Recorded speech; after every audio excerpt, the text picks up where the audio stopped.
कामाक्षी देवी की जय। ओम श्री मात्रे नमः। 31வது ஸ்லோகம். மரகதருச்சாம் பிரத்யாதேசம் மகேஸ்வர சக்ஷுஷா அமிர்தலகரி பூரம் பாரம் பவாக்ய பயோநிதேஹே சுச்சரிதபலம் காஞ்சீபாஜோ ஜனஸ்ய பச்சேலிமம் ஹிமஷிகரிணோ வம்சஸ்யைகம் வதம் சமுபாஸ்மகே. மரகதருச்சாம் பிரத்யாதேசம் மகேஸ்வர சக்ஷுஷா அமிர்தலகரி பூரம் பாரம் பவாக்ய பயோநிதேஹே சுச்சரிதபலம் காஞ்சீபாஜோ ஜனஸ்ய பச்சேலிமம் ஹிமஷிகரிணோ வம்சஸ்யைகம் வதம் சமுபாஸ்மகே. மரகதருச்சாம் பிரத்யாதேசம். மரகதங்கள் பச்சை நிறம்.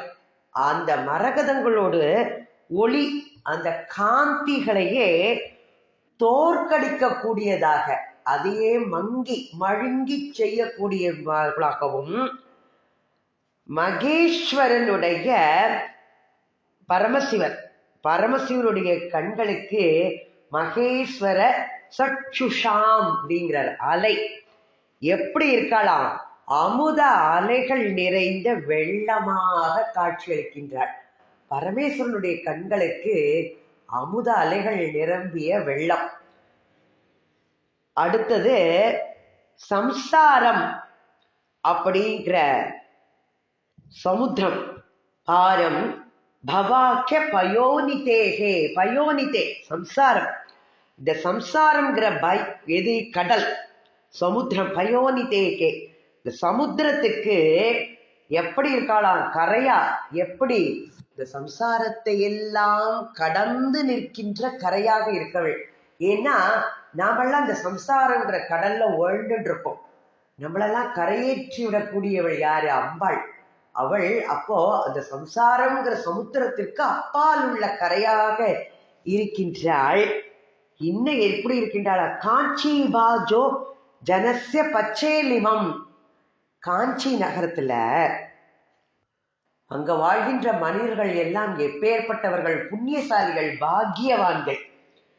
அந்த பாக்கியவான்கள் அவர்களுடைய அவள்லாம் நிறைய வினை, அவர்களோட நல்வினை பயனால் தான் அம்பாள் அங்க காஞ்சிபுரத்துல இருக்கா. அப்போ அந்த கனிந்த பழமாக இருக்கின்றாளாம்.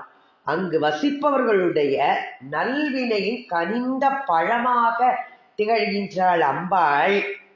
இன்னும் என்ன சொல்றார்? ஹிமஷிகரிணோ, பனிமலை, ஹிமவான்.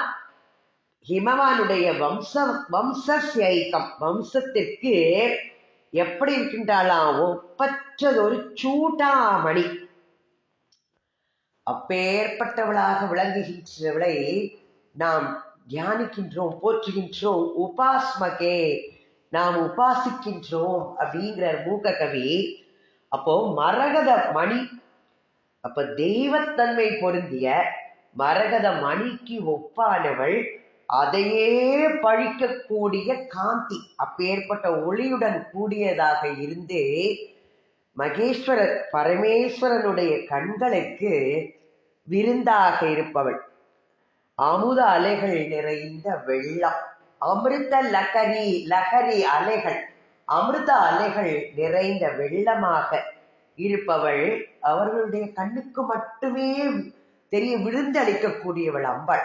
ஏன்னா அவள் மிகுந்த பதிவிரதா சிரோமணிகள்ல சிறந்தவள் அம்பாள். அப்புறம் என்கிற அங்க இருக்கிற மக்கள் நம்மளை எல்லாம் சம்சார சாகரத்திலிருந்து கரையேற்றுவதற்கு உதவி பண்ணுபவள். நம்மளை எல்லாம் அந்த சாகரத்திலிருந்து கடத்துபவள். இந்த காஞ்சி நகரத்துல வசிக்கின்ற மக்களோடு புண்ணிய பலன் பணிந்த பழமாக இருப்பாள் சொல்றா.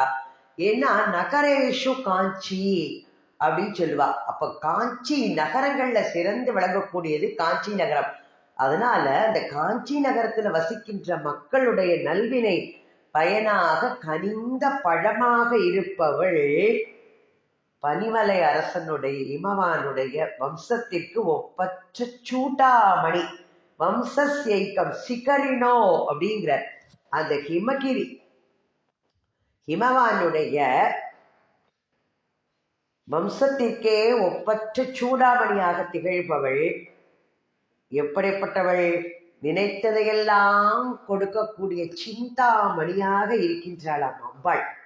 அப்பேற்பட்டவள். அவள் வசிக்கிறதே சிந்தாமணி கிரகத்துல.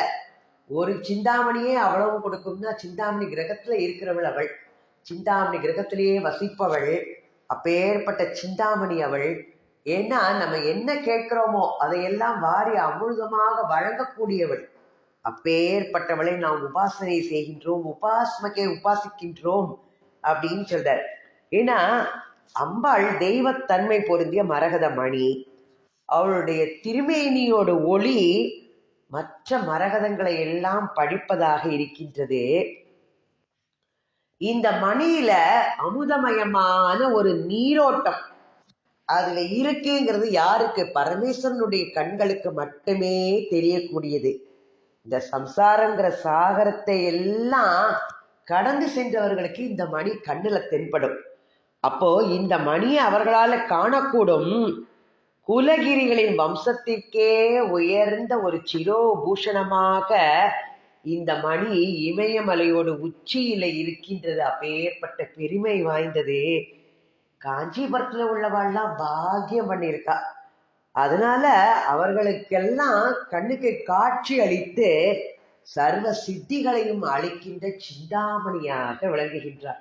நமக்கும் இந்த பாக்கியம் கிடைக்கட்டும் வேண்டிக்கிறார் மூகர். என்ன சொல்றாருன்னு பார்க்கலாம். அடுத்தது 32வது ஸ்லோகத்துல பிரணவநதினாரம்பே கம்பாநதி சகி தாவகே सरसकवितोन्मेषक पूषा सतां समुदञ्चितक प्रतिपडमका प्रौढ प्रोत्यत्कवित्वकुमुत्वती नयति तरसा निद्रा मुद्रां नकेश्वरकन्यके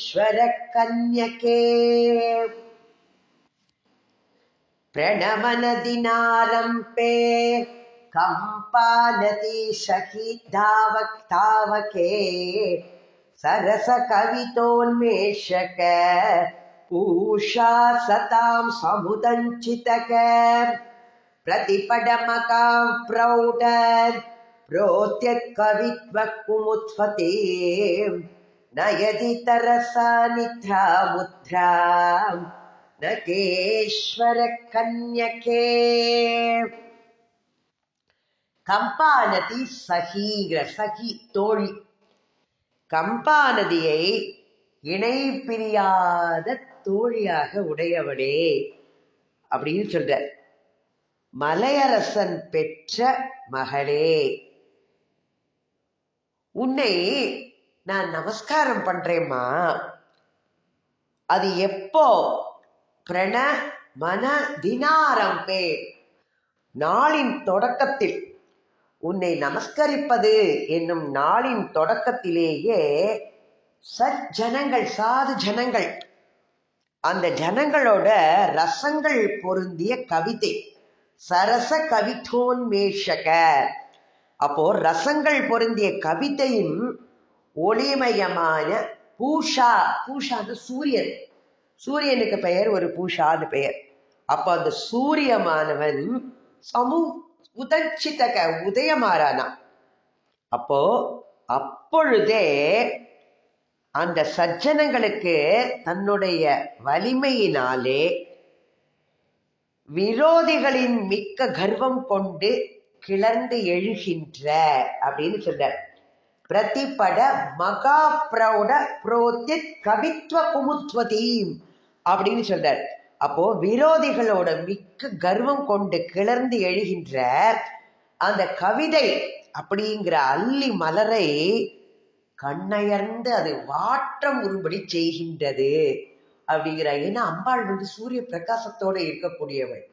அந்த கவிதைங்கிற கிரணங்களை வீசி அது உதயமாகும் போது அல்லி மலர்கள் எல்லாம் வாட்டம் வருகின்றது. ஏன்னா சந்திரனை கண்டா தானே அல்லி மலரும், சூரியனை கண்டா தாமரை மலரும், சந்திரனை கண்டால் அல்லி மலரும். அப்போ எப்பேற்பட்டவள் கம்பா நதியோட இணை பிரியாத தோழிங்கிறார். ஏன்னா அவள் அந்த கம்பா நதிக்கரையில தான் உலாவராளாம் அம்பாள்.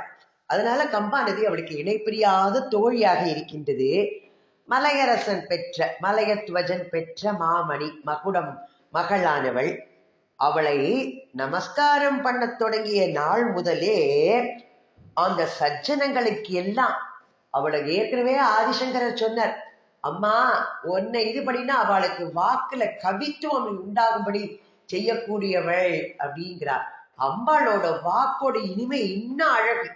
ஏன்னா சரஸ்வதி தேவி ஒரு வீணை இசை விட அம்பாளோட வாக்கு இனிமையானது. அவளை நமஸ்காரம் பண்ணி வேண்டி சரணடைஞ்சா அவளுக்கு வந்து சுவையான கற்பனை நிறைந்த கவிதைகளை அவாரி வழங்குவாளா. அது பிரவாகம் போல பொங்கி பொழியுமா. அப்படிப்பட்ட உதய சூரியனை போன்ற அந்த கவிவாணர்கள் யாரு?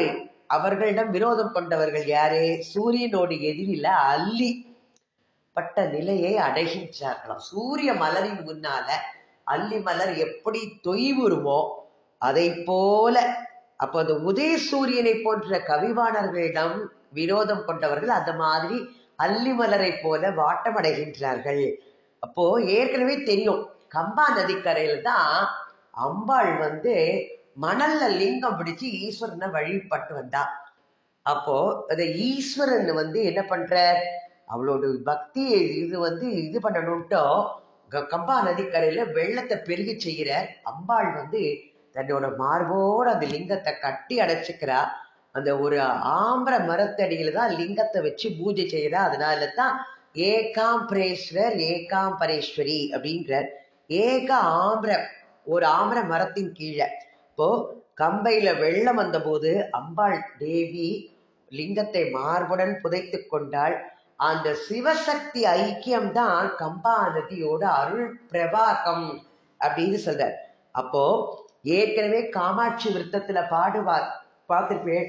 ஆரதனில் மனம் குவித்து அரிய பூஜை செய்த என் அம்மையே காம்பரியே, அழகான காஞ்சியில் புகழாக வாழ்ந்திடும் அம்மை காமாட்சி உமையே, என் அம்மை காமாட்சி உமையே அப்படின்னு காமாட்சி விருத்தத்துல சொல்லுவா. அப்பேற்பட்டவள் அம்பாள் காமாட்சி, காஞ்சி நகரத்துல வசிக்கின்றவள். அதனால கம்பா நதி அவளுக்கு தோழியாக இருக்கின்றது. அந்த லிங்கத்தை அவள் வந்து மார்போடு அணைச்சோன்னு சுத்தி போச்சு இல்ல அந்த கம்பா நதி, அதனால தோழி அவளுக்கு அம்பாளுக்கு. அப்போ கம்பா நதி தோழி உடையவள் அப்படின்னு மூக கவி அதை எடுத்து சொல்றார். அடுத்தது 33வது ஸ்லோகத்தை பார்க்கலாம். शमित जडिमारंपा कंपा तटी निकटे स्थरी निगदत्तुरिदस्तोमा सोमार्धमुत्थिद कुन्तला फलितस्सुमनो माच्छा पाञ्चायुति परदेवता सफलयतु मे नेत्रे गोत्रेश्वर प्रियनन्तिनी शमितज्जडिमारंपा कंपा तटी निकडेश्चरी निगदद्दुरिदस्तोमा सोमार्दमुत्रिदकुन्तला फलितस्सुमनो वाञ्छा पाञ्चायुति परदेवता सफलयतु मे नेत्रे गोत्रेश्वर प्रियनन्तिनी. ஜடத்தன்மை, அஜ்ஞானம். இந்த அஜ்ஞானத்தை நமக்கெல்லாம் அவளை போய் சரணடைஞ்சாச்சுன்னா அஜ்ஞானமே நம்மள்கிட்ட வராது அப்படிங்கிறார். அப்போ அஜ்ஞானத்தை தொடங்க ஒட்டாமலேயே தடுப்பவள். அஜ்ஞானம்ங்கிறது நம்மள்கிட்ட வந்து அடைவதற்கே விடமாட்டாவள், அதை தடுப்பவளும் பாவ குவியல்களை எல்லாம் அறவே ஒழிப்பவள். சரணடைஞ்சா அம்பாளோட கருணா கடாட்சிப்பட்டதுன்னா நம்மள்கிட்ட பாவம் இருக்குமா? நம்மள்கிட்ட அஞ்ஞானம் இல்லைன்னா மனசுல இருள், அந்த தமஸ், அந்த இருள் இல்லைன்னால் அம்பாள் மனசுல குடி கொண்டுடுவா. அப்ப அவள்கிட்ட பாவம் எப்படி சேரும்? அப்ப இந்த இருளை எல்லாம் போக்குபவள், இருளே இல்லாமல் தொடங்காமலே போக்குபவள், பாவ குவியல்களை எல்லாம் அறவே ஒழிப்பவள். பாவமே இருக்காது. அவள் இருக்கும் போது எப்படி கெட்டது செய்ய தோணும்? நல்லதுதான் வரும் எப்போதுமே. இப்ப பாவ குவியல்களை அறவே ஒழிப்பவள், பாதி மதியை அடையாளமாக கொண்ட கூந்தலை உடையவள் அம்பாள். பாதிமதி அஷ்டமி சந்திர விப்ராஜ தடிகஸ்தல சோபிதா. அஷ்டமி சந்திரன் எதனால?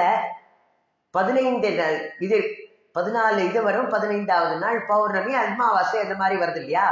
அப்போ நேர் பாதி 7 முடிஞ்சோது 8வது அஷ்டமி நடுவுல உள்ளது, அது பாதி, அதுக்கப்புறம் 7. அதனால அஷ்டமி சந்திர விப்ராஜான பாதி மதியை சிரசில் அணிந்தவள், அதை அடையாளமாக கொண்ட கூந்தலை உடையவள். நல்லவர்கள் யாரு? தேவர்கள், வேத வித்துக்கள், ஞானிகள், அவங்களுடைய அபீஷ்டங்கள், மனோரதங்களை எல்லாம் பூர்த்தி செய்பவள். 5 ஆயுதங்களை கொண்டவள், பஞ்சாயுதி பரதேவதா. சங்கு, சக்கரம், கதை, வாழ், வில், இதை சொல்லலாம். 5 ஆயுதங்கள், பஞ்சாயுதங்கள். இல்லைன்னா 5 பானங்கள் உடையவள் இல்லையா? 5 மலர்களை பானங்களாக உடையவள். என்னெல்லாம் 5 மலர்கள் பார்த்தோம்? தாமரை, முதல் இடம் தாமரை தான். தாமரை, அசோகம் பார்த்தோம், மாம்பூ பார்த்தோம், நவமல்லிகை, நீலோத்பலம். இப்ப 5 மலர்களையும் சொல்லலாம். அதுவும் பஞ்சாயுதங்கள், பஞ்சபானங்கள். பானங்கள்ங்கிறது ஒரு ஆயுதமா சொல்லலாம் இல்லையா? அப்போ மலையரசனுடைய அன்புக்கு, அவருடைய தவத்தின் பயனாக தாமரை மலரில் 1000 இதழ்களை உடைய தாமரை மலரில் மிதந்து வந்தவள் அம்பாள். கங்கா அந்த நதியில் பிரவாகத்துல அவள் இமவானுடைய புத்திரியாக மலை மகளாக விளங்குபவள். அப்போ அவர் மலையரசரின் அன்பார்ந்த மகளாகவும் இருப்பவளாகிய பரதேவதையே, கம்பா நதியின் அருகாமலேயே நீ உலாவுகின்றவளாய் இருக்கின்றாயே, என்னுடைய 2 கண்களுக்கும் நீ காட்சி அளித்து என் கண்கள் பெற்ற பயனாக எனக்கு கொடுப்பாயாக அப்படிங்கிற. நான் என்ன பேரு பெறுவேன்? என்னுடைய 2 கண்களுக்கும் நீ தரிசனம் கொடுத்தால் நான் மிகுந்த பேரு பெற்றவளாக இருப்பேங்கிறார். கண்களிக்கும் படி கண்டு கொண்டேன் கடபாடவியில் பண்களிக்கும் குரல் வீணையும் கையும் வயோதரமும் அப்படிங்கிற. கண்களிக்கும்படி கண்டு கொண்டேன் அப்படிங்கிற. எப்பேற்பட்டவளா அந்த கடம்பவனம்ங்கிற மதுரையில என் விழி 2ம் கழிக்குமாறு நான் கண்டேன்னு பாடுற அபிராமிப்பட்ட. எனக்கும் அந்த பாகியம் என் கண்களுக்கு கூட. நீ கம்பா நதிக்கரையில் உலாவுகின்ற காமாட்சியே, என் கண்களுக்கும் அந்த பேரு பெற்ற பேரு, கண்கள் பெற்ற பேராக எனக்கு அதை காட்சி கொடு அப்படின்னு வேண்டிக்கிறார் மூக கவி. இந்த இதுல எப்பேற்பட்டவளாக இருக்கின்றாள் அம்பாள். என்னுடைய 2 கண்களும் சொல்லுவாங்க, நான் பிறவி பயணம் அடையும்படி நீ எனக்கு செய்ய மாட்டையாங்கிற மாதிரி இவர் சொல்றார். என் கண்கள் 2ம் பயன் பெற்றவையாக நீ செய்வாயாக, என் கண்களுக்கு காட்சி கொடுப்பாய் அம்மா காமாட்சி, என் அன்னையே உமையே அப்படின்னு வேண்டிக்கிறார். ஏன்னா காஞ்சியில அவள் வரத சோதரி அம்பாள். வரதனுடைய சோதரியாக சிறப்பு பெயர் பெற்று விளங்குகின்றாள். சிவகாஞ்சி, விஷ்ணு காஞ்சி. அப்போ பஞ்சாயுதங்கள், அப்போ சங்கு, சக்கரம், கதை, வாழ்வில் சொல்லலாம். இன்னொன்னு தேவிக்கு தண்டாயுதம், வாழ்வில், சங்கு, சக்கரம் அப்படிங்கிற பஞ்சாயுதம். எப்படினாலும் பஞ்சபானங்கள், இதனாலும் பஞ்சாயுதம்னு எடுத்துக்கலாம். அடுத்தது 34வது ஸ்லோகம். மமது திஷணாதித்யா ஜாட்யாதிரேக கதம் த்வயா உபுதசுஷமா மைத்ரீ பாத்ரீவதம் ஸ்ரித குந்தலாம் ஜகதீஷமிதஸ்தம்பாம் கம்பானதே நிலையாமசோ ஸ்ரயதீஹி கலத்தந்த்ராம் சந்திராவதம் சதர்மிணீம். மம தோ திஷணாபீட்யா जात्यातिवेग कथं त्वया कुमुदः सुषमा मैत्री पात्रीवदंसितः कुन्तला जगति समिदस्तम्पां कम्पानति निलयामसौ श्रयति हि कलत्तन्त्रा चन्द्रावदंसः सधर्मिणी. நமக்கு அஜ்ஞானம் அப்படிங்கிற இருள் சூழ்ந்துருச்சுன்னா அது கட்டுக்கு அடங்காம வளர்ந்துட்டே போகும். இப்ப கட்டுக்கு அடங்காமல் வளர்கின்ற அஜ்ஞானம் என்னுடைய புத்தி நீ வந்துட்டேன்னா உன்னால எப்படி நீ பீடிக்கப்படுவதாக மாறும் அப்படின்னு கேட்கிற. இந்த அஜ்ஞானத்தை என்னோட புத்திய நீ எப்ப பீடிக்கத்தக்கதாக மாறும்? என் புத்தி அப்ப என்ன பண்ணும்? சோம்பலை எல்லாம் போக்கிடும். ஏன்னா நீ வந்துட்டேன்னா எனக்கு சோம்பல் எப்படிமா வரும்? நீ என்ன ஆட்டுவிப்பவளா மாறிடுவ, நான் எப்படி சோம்பேறித்தனம் படைவேன்? அப்ப என்னோட சோம்பலை எல்லாம் ஒழித்து விட்டு அல்லி மலரின் அழகிற்கு அனுகூலமாக எது? சந்திரன். அல்லி மலர்றதுக்கு சந்திரன் தானே காரணம். அப்போ அந்த சந்திரனை சூடிய கூந்தலை உடையவளாய் குமுத சுஷமா மைத்ரி. குமுத சுஷமா, குமுதம் அல்லி மலர்களை மலரச் செய்கின்ற பாத்ரி வதம் சித குந்தலாம், அந்த சந்திரனை தலையில் அணிந்தவள். குந்தலாம், கூந்தலை உடையவள். சந்திரனையே சிரோபூஷணமாக சூட்டிக் கொண்டவள் யாரு? பரமசிவன். அவருக்கும் அர்த்தச்சந்திரன் அவரு வச்சுட்டு இருக்காரு, அம்பாளுக்கும் உண்டு. அப்போ சந்திரனை சிரோபூஷணமாக சூட்டிக் கொண்டவரான பரமசிவனுடைய தர்ம பத்தினி சந்திராவதம் சதர்மிணி. சதர்மிணி எப்படி தர்ம பத்தினியாக எங்க இருக்கலாம்? கம்பா நதி நிலையாமசம், கம்பா நதியில வாழ்கின்றவளாய் உலகு எங்கிலும் உள்ள ஜடத்தன்மையை அழிப்பவள். எப்பேற்பட்டவள்? ஜகதி சமித ஸ்தம்பா, ஜகத்தில் உள்ள ஜடத்தன்மையை எல்லாம் போக்குபவள். அவளை என் புத்தி போய் சரணடைஞ்சிட்டு பாரு அப்படிங்கிற. என்னோட அஜ்ஞானம் எல்லாம் போயிடும். நீ என்னோட புத்தியில இருந்துட்ட. ஏன் நான் உன்னை சரண் புகுந்ததுனால, இதோ என் புத்தி உங்ககிட்ட சரண் புகுந்ததுனால எங்கட அஜ்ஞானம் எல்லாம் போயிடுத்து. இப்படி பறந்து வந்த அஜ்ஞானம், காட்டு தீயா வேகமா வளர்ந்து வர அஜ்ஞானம் போறது, சோம்பெல்லாம் ஒழியது. என்னெல்லாம் சொல்ற? அழகிய அல்லி மலருக்கு நண்பன் சந்திரனை தன்னுடைய கூந்தலில் சூடியவள், நம்மகிட்ட இருக்கிற அகங்காரத்தை எல்லாம் போக்குபவள், கம்பா நதிக்கரையில குடிகொண்டவள், சந்திரனை சூடிய சிவனின் தர்ம பத்தினியானவள். அப்பேற்பட்ட காமாட்சியே புகலிடமாக கொண்ட என் அறிவை சூழ்வதற்கு அந்த அஜ்ஞானம் முடியுமா? கிட்டக்கையே வராதுமா அப்படின்னு சொல்றார். உங்ககிட்ட போய் சரண் புகுந்திருக்கு என்னோட புத்தி. அப்ப யார் என்ன செய்ய முடியும்? அப்பேற்பட்ட அம்பாளை நாமளும் சரண் புகுந்து வாழ்வில எல்லா விதமான சௌபாக்கியங்களையும் அடைவோம் நாமளும். இப்ப அடுத்தது 35வது ஸ்லோகம் பார்க்கலாம். பரிமல பரிபாகோத்ரே பாகோத்ரேகம் பயோ முசி காஞ்சனே शिखरिणि पुनर्वैधी भावं ससिन्यरुणाथपम् अभिजनयन् कंपो लक्ष्मीम् अनं पुनीकोऽप्यसौ कुसुमधनुषः काञ्ची देशे सकास्ति पराक्रमक परिमल परिपापोद्रेकं पयो मुसिकाञ्चने शिखरिणि पुनर्वैठी भावं सशिन्यरुणाथपम् अभिजनयन् कंपोर्लक्ष्मीम् अनं पुनीकोऽप्यसौ कुसुमद्दनुषकाची देशे चकास्ति पराक्रमक. கருணை மழை பெய்யும் கூந்தல், அந்த கார்மேகம் போன்ற கருங்கூந்தலால் கார்மேகத்திற்கு நறுமணத்தின் மிகுதி. ஏன்னா இது எதை நம்மளுக்கு ஞாபகப்படுத்துறது? அம்பாளோட இந்த கார்மேகம் போன்ற கூந்தலுக்கு நறுமணம் மிகுதி அப்படின்னு சொல்ற.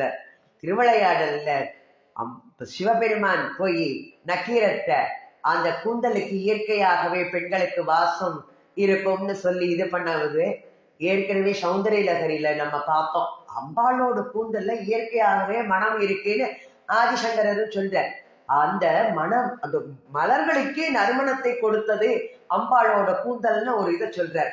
அப்போ அப்பேற்பட்ட நறுமணத்துடன் கார்மேகம் போன்ற கருத்த மிகுந்த மனத்துடன் கூடிய கூந்தலை உடையவள் பொன்மலை. அப்படி மேரு மேரு அப்போ அது எதுக்காண்டு சொல்றார்? தன் கொங்கைகள் இரண்டினாலும் ஒப்பற்ற நிலைமை, அதாவது மேரு மலைக்கு சொல்ற. அப்பேற்பட்ட கொங்கைகளை உடையவள் மேரு இரண்டாக அதாவது பெருத்த ஸ்தனபாரங்களை உடையவள் அம்பாள் இடத்துக்காண்டி மேரு மலையை இரண்டாக பிளந்தார் போன்ற ஸ்தனங்களை உடையவள்னு சொல்ற. ஏன்னா அபிராமி பட்டணம் அவ்வளவு இது சொல்லியிருக்கார். சௌந்தரியலகரில் இந்த ஆதிசங்கரர் அம்பாளோட ஒவ்வொரு இதையும் அழகையும் வர்ணிச்சிருக்காரு. நம்மளுக்கு கிடைத்த இந்த 41 ஸ்லோகங்களும் மந்திரமயமானவை. கைலாசத்திலிருந்து அது கிடைத்ததுன்னு சொல்லும். மிச்சம் இருக்கிற இந்த 59 ஸ்லோகங்களும் அப்படியே அம்பாளோட அழக ஆதிசங்கரர் நேர்ல பார்த்ததுனால நமக்கு எல்லாம் அதை எடுத்து சொல்றாரு அந்த அழக.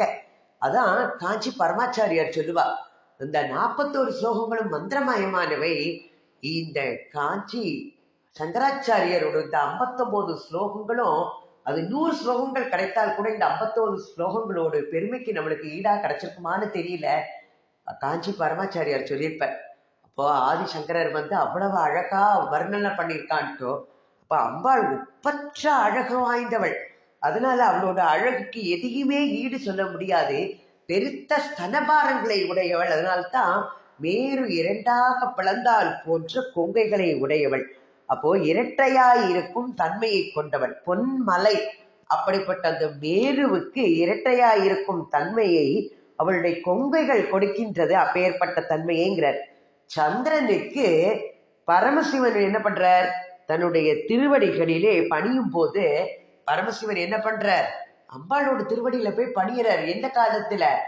அவளோட ஊடல் காலத்துல பரமேஸ்வரன் அம்பாளை அவளை சமாதானப்படுத்துறதுக்கு நமஸ்காரம் பண்றாரு சொல்றாரு. ஆதிசங்கரர் அதை சொல்லியிருப்பார் ரொம்ப அழகா.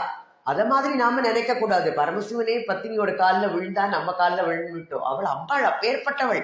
அதனால பரமசிவன் அவரோட ஊடலை தணிக்கிறதுக்காண்டி அந்த சமயத்துல பிரணய கலக காலம் சொல்லுவா. அந்த காலத்துல அவர் பண்ணியிருக்கார்.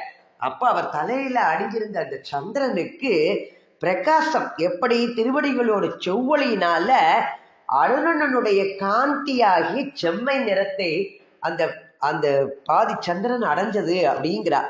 இப்ப நீரின்றி சங்கு எங்க தோன்றும்? நீர் இதுலதான், நீர்நிலைகள்ல தான் சங்கு உற்பத்தி ஆகும். அங்கதான்.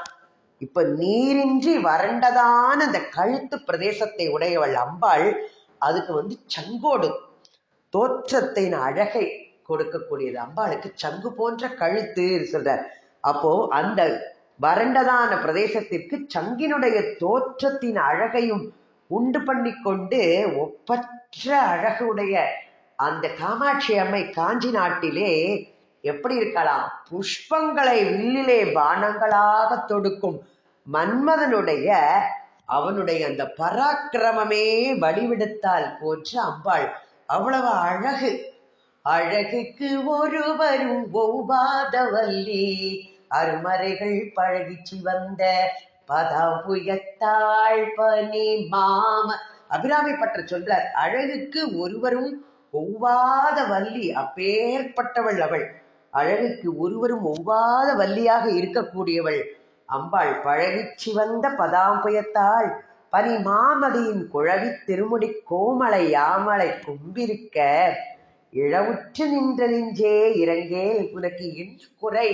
அம்பாளை பார்த்தாச்சு நீ, உனக்கு என்ன குறை இருக்கும்? அப்பேற்பட்ட அழகுக்கு ஒருவரும் ஒவ்வாத வள்ளி அவள், அப்பேற்பட்ட அழகி அவளே இங்க வந்து அழகுக்கே அழகே வடிவெடுத்து, அந்த பராக்கிரமமே வடிவெடுத்தாற் போன்ற அழகோடு காஞ்சியிலே விளங்குகின்றாளாம். பொன்மலை எப்படி இருக்கிறது? ஊழல் காலத்துல சொல்றான், அம்பாளை வணங்குகின்ற பரமசிவனுடைய தலையில் அணிந்துள்ள சந்திரன் அம்பாளோட திருவடி தாமரைகள் அப்படிங்கிற சூரியனோட செவ்வொளியால செம்மை நிறமாக மாறி பிரகாசிக்கின்றது. அம்பாளோட கழுத்து சங்கு போல இருக்கின்றது. சங்கு நீரில் விளையும், ஆனால் இந்த சங்கு நீரில்லாமலேயே விளைந்திருக்கின்றது. அம்பாளோட அழக வர்ணிச்சுட்டே போலாம். இன்னும் எத்தனை விதமா சோஸ்திரம் பண்ணுவாருங்கிறத பார்க்கலாம். ஓம் ஸ்ரீமாத்ரே நமக. ஓம் ஸ்ரீ ஆதிபராசக்தி மாதா கி ஜெய்.